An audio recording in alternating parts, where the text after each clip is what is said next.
प्रिय शिक्षार्थियों, आदाब, नमस्कार। मूक्स के इस ऑनलाइन पटल अर्थात प्लेटफॉर्म पर अध्ययन के लिए निर्धारित पाठ्यक्रम शोध प्रविधि एवं कंप्यूटर प्रौद्योगिकी के व्याख्यान संख्या 40 में आप सभी लोगों का हार्दिक स्वागत है। मैं मेराज अहमद, प्रोफेसर हिंदी विभाग, अलीगढ़ मुस्लिम यूनिवर्सिटी अलीगढ़, आप लोगों से मुखातिब हूँ। निरंतर सीखने सिखाने की प्रक्रिया के तहत हम इस सप्ताह के चौथे कालांश के बाद पांचवें कालांश अर्थात अंतिम व्याख्यान में एक दूसरे से रूबरू हैं। आशा है कि पिछला व्याख्यान संख्या 39 आप सभी के लिए लाभदायक सिद्ध हुआ होगा। आप लोग जानते हैं कि व्याख्यान संख्या 39 का विषय शोध की सर्वेक्षणात्मक दृष्टि से संपृक्त था। यह अंतिम व्याख्यान इस सप्ताह का अनुसंधानात्मक शोध दृष्टि पर आधारित है। तो अब हम मुख्य विषय की चर्चा करते हैं।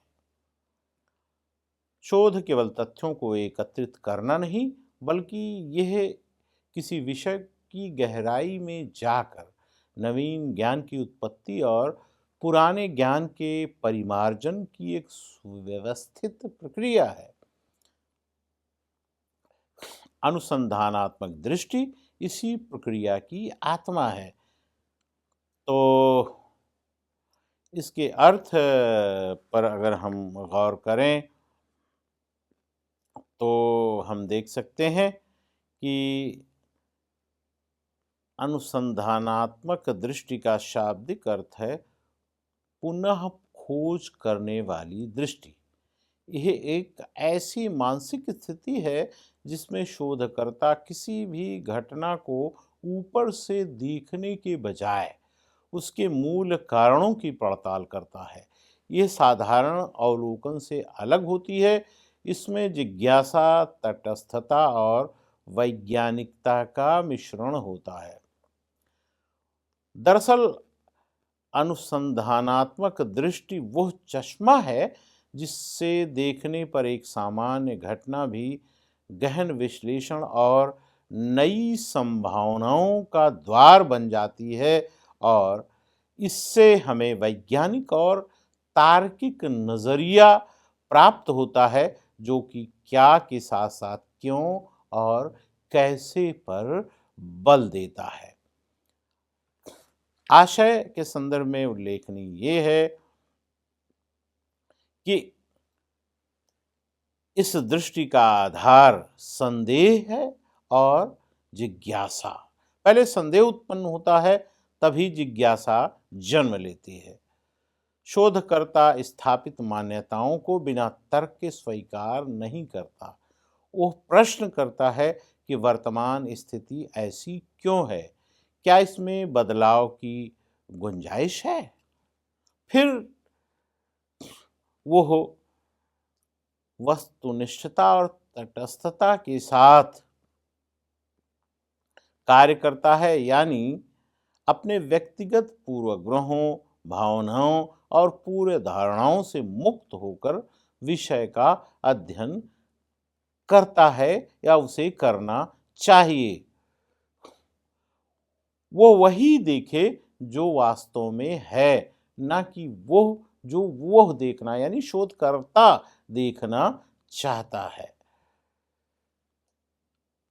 अनुसंधानात्मक दृष्टि हमेशा किसी परिणाम के पीछे छुपे कारणों को ढूंढती है। यह मानती है कि ब्रह्मांड में कुछ भी बिना कारण के घटित नहीं होता है, यानी ये कार्य कारण संबंध की खोज करती है और इसी के साथ यह तार्किकता और क्रमबद्धता पर आधारित होती है, यानी यह दृष्टि अव्यवस्थित विचारों को एक सूत्र में पिरोती है। सॉरी इसमें तथ्यों का विश्लेषण तर्क की कसौटी पर किया जाता है। इसके लिए एक निश्चित प्रक्रिया का भी पालन किया जाता है और हम ये भी कह सकते हैं कि यह नवीनता की आकांक्षा के साथ आगे बढ़ती है। यानी इसका आशय केवल सूचनाओं को दोहराना नहीं, बल्कि ज्ञान के क्षितिज को विस्तृत करना, उसको बढ़ाना होता है।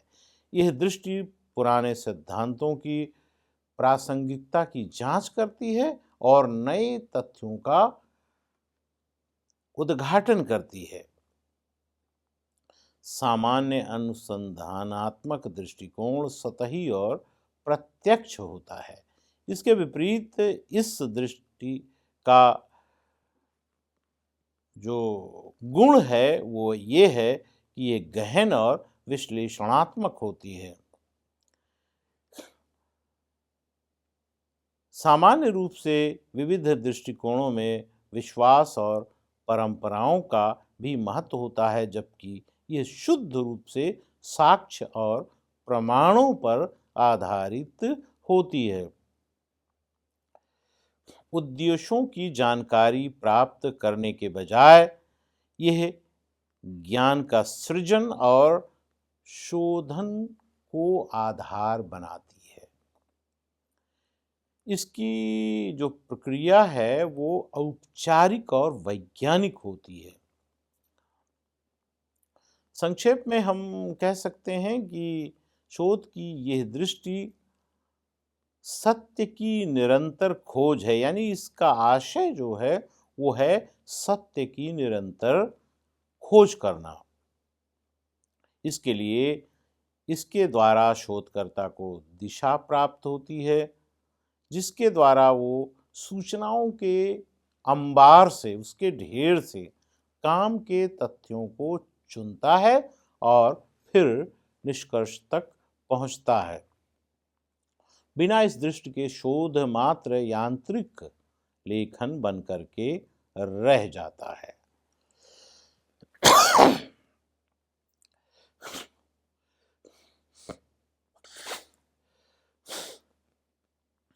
तो इसके बाद हम इसकी परिभाषा पर विचार करते हैं। अनुसंधानात्मक दृष्टि मूलतः इस विचार पर आधारित होती है कि ज्ञान केवल वही है जिसे वैज्ञानिक विधियों, अवलोकन और प्रयोगों के माध्यम से सिद्ध किया जा सके। यह वस्तुनिष्ठता पर जोर देता है। अनुसंधानात्मकता या प्रत्यक्षवाद वह विचारधारा है जो मानती है कि सत्य केवल तथ्यों में निहित है। इसमें शोधकर्ता भावनाओं या पूर्वाग्रहों को अलग रखकर केवल उन्हीं घटनाओं का अध्ययन करता है जिसे मापा या देखा जा सके। पाश्चात्य विचारक अगस्त कॉम्टे का मानना है कि पाश्चात्य संदर्भों में आप कह सकते हैं, उनके मत को इस संदर्भ में देखते हुए हमें ये कह सकते हैं कि शोध एक ऐसी व्यवस्थित प्रक्रिया है जिसमें तर्क और अनुभवजन्य साक्ष्यों का उपयोग करके सामान्य नियमों का प्रतिपादन किया जाता है। यानी कार्यकरण के संबंधों की खोज की जाती है। जबकि भारतीय दर्शन में अनुसंधान को सत्यान्वेषण यानी सत्य की खोज माना गया है। महर्षि कणाद या न्याय दर्शन के अनुसार शोध केवल बाहरी जगत का मापन नहीं, बल्कि प्रमाणों, प्रत्यक्ष, अनुमान, उपमान, शब्द के माध्यम से तत्व की प्राप्ति करता है। तो यहाँ ज्ञान को केवल भौतिक लाभ के लिए नहीं, बल्कि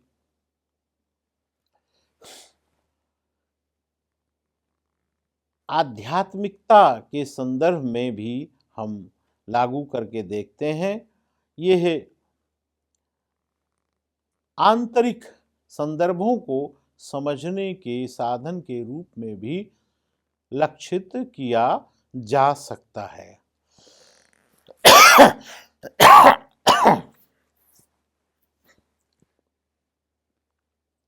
सॉरी। तो भारतीय और पाश्चात्य विचारों में जो साम्य है उस पर भी हम संक्षेप में दृष्टिपात करेंगे। जो समानताएं हैं वो दोनों पक्षों में कुछ इस प्रकार हैं कि दोनों ही पक्ष तर्क को ज्ञान का आधार मानते हैं। दोनों ही बिना प्रमाण या साक्ष्य के किसी भी निष्कर्ष को स्वीकार नहीं करते। दोनों की उत्पत्ति क्यों और कैसे जैसे प्रश्नों के समाधान खोजने की प्रवृत्ति अर्थात जिज्ञासा से हुई है। दोनों ही व्यवस्थित चरणों के पालन पर जोर देती हैं। जबकि अगर हम अंतर की बात करें यानी भारतीय और पाश्चात्य विचारों में वैषम्य क्या है, तो कतिपय अंतर भी दृष्टिगत होते हैं। भारतीय जो दृष्टिकोण है वो समग्रवादी होता है। इसमें जड़ और चेतन दोनों को शामिल किया जाता है। इसके विपरीत पाश्चात्य दृष्टिकोण विखंडनवादी होता है। यह केवल दृश्य और भौतिक जगत तक ही सीमित रहता है। भारतीय दृष्टिकोण का लक्ष्य आत्मिक शांति और लोक कल्याण या मुक्ति होता है, जबकि पाश्चात्य दृष्टिकोण का लक्ष्य भौतिक प्रगति और प्राकृतिक शक्तियों पर नियंत्रण प्राप्त करने के अंतर्गत निर्धारित किया जाता है। भारतीय दृष्टिकोण में अनुभव का महत्व अधिक होता है। इसमें अंतःप्रज्ञा और अनुभव को स्थान दिया जाता है, यानी अनुभव जो अंतःकरण से हमें प्राप्त होते हैं, जबकि पाश्चात्य दृष्टिकोण में केवल इंद्रिय जन्य अनुभव को ही सत्य माना जाता है। भारतीय संदर्भों में नैतिकता का महत्व होता है। शोध में मूल्यों और धर्म का होना अनिवार्य है, जबकि पाश्चात्य दृष्टिकोण मूल्य मुक्त होने का दावा करता है। जहां पाश्चात्य धनात्मक होती है दृष्टि और बाहरी दुनिया के सटीक मापन और विज्ञान पर केंद्रित है, वहीं भारतीय दृष्टि आंतरिक और बाहरी दोनों सत्यों के सामंजस्य पर बल देती है। लेकिन आज के संदर्भ में हम दोनों सत्यों के सामंजस्य को एक साथ मिल करके कार्य करते हुए देख सकते हैं। तो अब हम प्रमुख तत्वों की चर्चा करते हैं। शोध दृष्टि का सबसे महत्वपूर्ण तत्व निष्पक्षता है। एक शोधकर्ता को अपने व्यक्तिगत पूर्वाग्रहों, मान्यताओं और भावनाओं को किनारे रखकर तथ्यों का विश्लेषण करना चाहिए, यानी वस्तुनिष्ठता इसका एक महती तत्व है।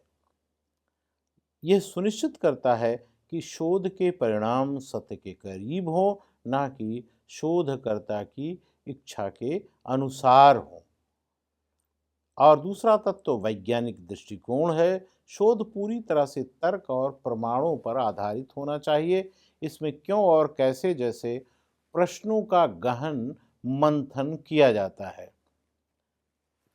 इसकी प्रक्रिया के तहत हम कह सकते हैं कि अवलोकन, परिकल्पना, परीक्षण और निष्कर्ष ये इसके चरण हैं। और यह दरअसल एक व्यवस्थित और क्रमबद्ध प्रक्रिया है। एक अच्छी शोध दृष्टि हमेशा चरणों में काम करती है। इसमें समस्या की पहचान से लेकर के निष्कर्ष तक एक निश्चित मार्ग होता है। अव्यवस्थित सोच से शोध के मार्ग से भटकने का सदैव ही भय होता है। शोधकर्ता को प्राप्त जानकारी को जैसा है वैसा ही स्वीकार नहीं करना चाहिए। उसे उपलब्ध आंकड़ों की वैधता और विश्वसनीयता पर सवाल उठाने की क्षमता रखनी चाहिए। दरअसल जिज्ञासा शोध की जननी है और इसके लिए आवश्यकता होती है आलोचनात्मक सोच की, यानी उसका आधार आलोचनात्मक सोच होना चाहिए। और धैर्य तथा निरंतरता भी इसके प्रमुख तत्व के रूप में रेखांकित की जा सकती है। अनुसंधान अक्सर समय लेने वाली प्रक्रिया होती है। कई बार परिणाम उम्मीद के मुताबिक नहीं मिलते। ऐसी स्थिति में अडिग रहकर नए सिरे से प्रयास करना एक मजबूत शोध दृष्टि की पहचान है। और इसके जब मुख्य घटक पर चर्चा करते हैं तो हम कह सकते हैं कि परिकल्पना का आधार एक संभावित उत्तर या अनुमान होता है तथा उद्देश्य शोध को दिशा देना होता है। अनुभवजन्य प्रमाण की भूमिका इंद्रियों और प्रयोगों द्वारा प्राप्त डेटा पर आधारित होती है और सत्यता की पुष्टि इसका लक्ष्य होता है। नैतिकता के द्वारा ईमानदारी और गोपनीयता को बनाए रखते हुए शोध की विश्वसनीयता बनाए रखना इसका महती लक्ष्य होती है। नूतनता की आग्रह के कारण कुछ नया खोजने की दृष्टि बनती है। परिणाम स्वरूप ज्ञान के भंडार में वृद्धि होती है। संक्षेप में एक अनुसंधानात्मक शोध दृष्टि वो है जो तर्क, साक्ष्य और नैतिकता के त्रिकोण पर टिकी होती है। यह न केवल पुराने सिद्धांतों को परखती है बल्कि नए सत्यों के उद्घाटन का मार्ग भी प्रशस्त करती है। अनुसंधान परक शोध दृष्टि का अर्थ केवल डेटा इकट्ठा करना नहीं बल्कि किसी समस्या को गहराई से देखने, उसका विश्लेषण करने और उसके मूल कारणों तक पहुंचने की एक तार्किक प्रक्रिया के रूप में हमारे समक्ष आता है। वर्तमान समय में चाहे वो शिक्षा का क्षेत्र हो या उद्योग का, एक सही शोध दृष्टि का होना अनिवार्य है। और इस दृष्टि से निश्चित रूप से शोध की अनुसंधानात्मक दृष्टि महत्वपूर्ण होती है, उपयोगी होती है।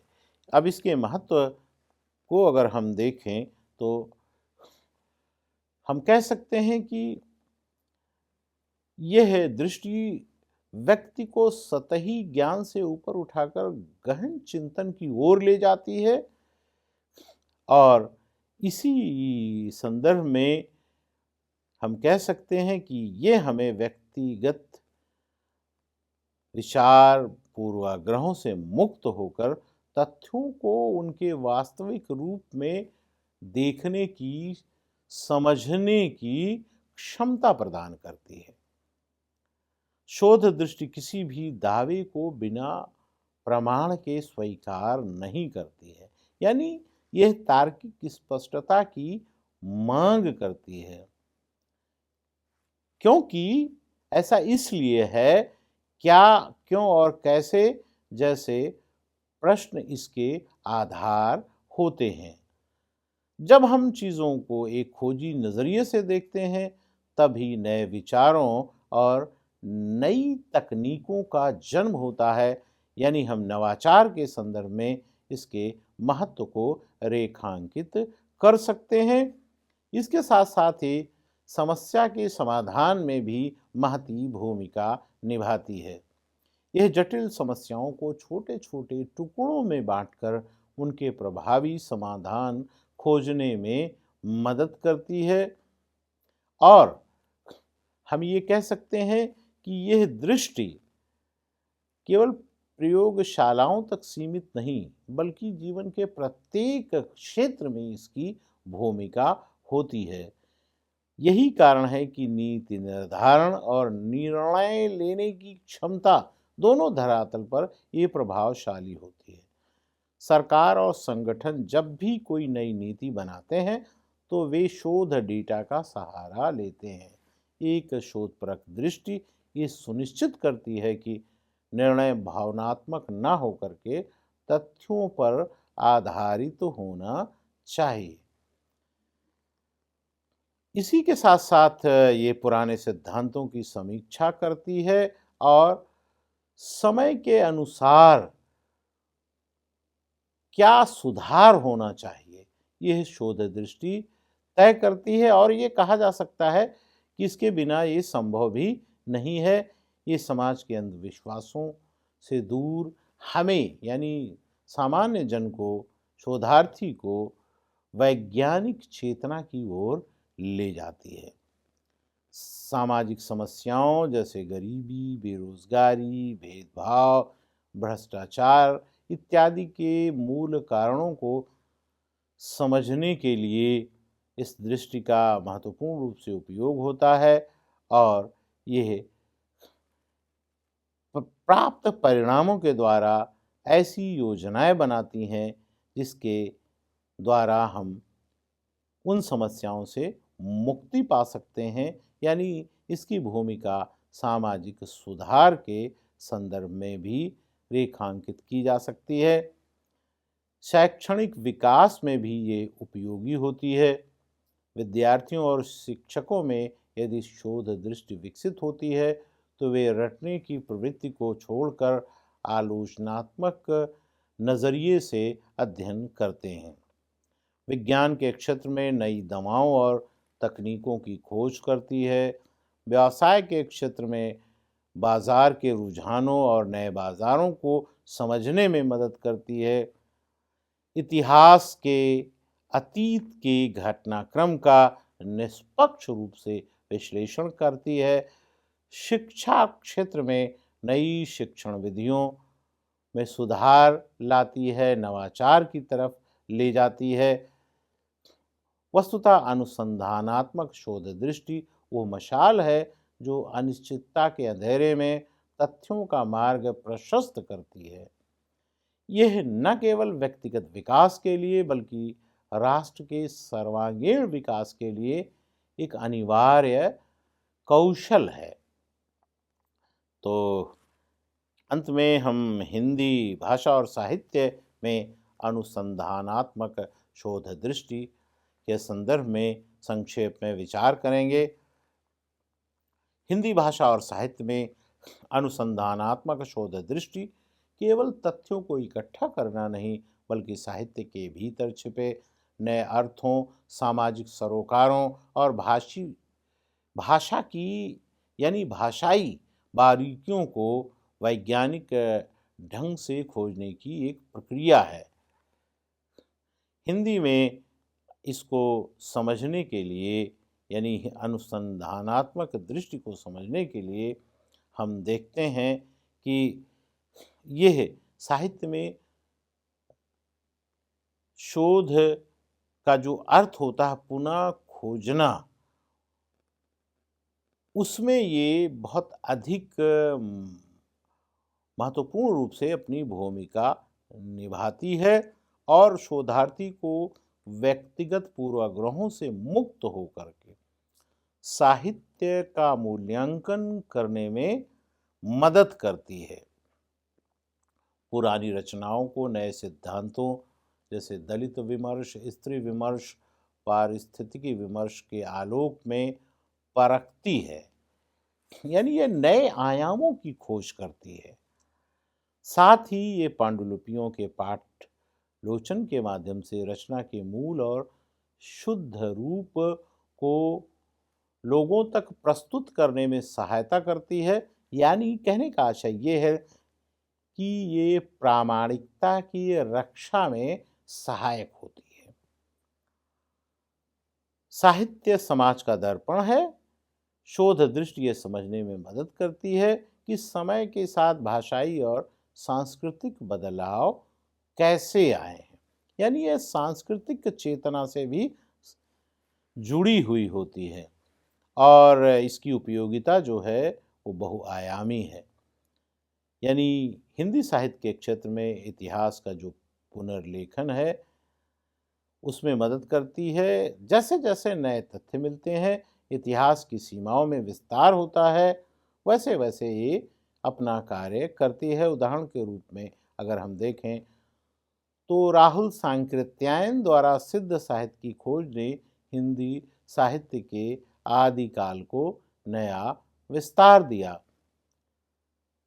अपभ्रंश से लेकर आधुनिक खड़ी बोली तक के सफर को समझने के लिए यह शोध अपरिहार्य है, यानी भाषाई विकास का ज्ञान इसके द्वारा प्राप्त होता है। दो भाषाओं या संस्कृतियों के साहित्य के बीच इस सेतु का निर्माण करती है। कैसे? तुलनात्मक अध्ययन के द्वारा। विलुप्त हो रही लोक कथाओं, गीतों और बोलियों के शास्त्रीय अध्ययन को ये आधार प्रदान करती है। और अगर हम इसकी परंपरा पर विचार करें तो 3 चरण हमारे सामने हिंदी भाषा और साहित्य में दिखाई देते हैं। प्रारंभिक चरण, जिसे औपनिवेशिक काल के रूप में हम देख सकते हैं। इस दौर में शोध का मुख्य उद्देश्य इतिहास लेखन और संकलन था। गॉर्स दतौसी और जॉर्ज ग्रियर्सन ने पहली बार हिंदी साहित्य के इतिहास को व्यवस्थित करने का प्रयास किया। मिश्र बंधुओं का मिश्र बंधु विनोद तथ्यों के संकलन का एक विशाल कोश बना। 20वीं सदी के प्रारंभ में शोध को वैज्ञानिक आधार मिला। आचार्य रामचंद्र शुक्ल ने हिंदी साहित्य का इतिहास लिखकर शोध को एक निश्चित दृष्टि और काल विभाजन को आधार प्रदान किया। काशी नागरी प्रचारणी सभा के माध्यम से बाबू श्याम सुंदर दास ने शोध को संस्थागत स्वरूप दिया। पीताम्बर दत्त बड़थवाल ने हिंदी के प्रथम शोधार्थी के रूप में अपनी उपस्थिति दर्ज करवाई और आचार्य हजारी प्रसाद द्विवेदी ने परंपरा का मूल्यांकन करते हुए शुक्ल जी की मान्यताओं को चुनौती दी और शोध के क्षेत्र का विस्तार किया। रामविलास शर्मा और नामवर सिंह तथा डॉक्टर नगेंद्र ने मनोवैज्ञानिक मार्क्सवादी शोध दृष्टि को विकसित किया। तो हिंदी में अनुसंधानात्मक शोध दृष्टि बहुत महत्वपूर्ण है। अब इसमें समाजशास्त्र, मनोविज्ञान और तकनीकी का समावेश भी हो रहा है। ये साहित्य को केवल मनोरंजन की वस्तु ना मानकर उसे ज्ञान की एक गंभीर शाखा के रूप में स्थापित करती है। आशा है कि व्याख्यान आपके लिए लाभदायी सिद्ध होगा। धन्यवाद।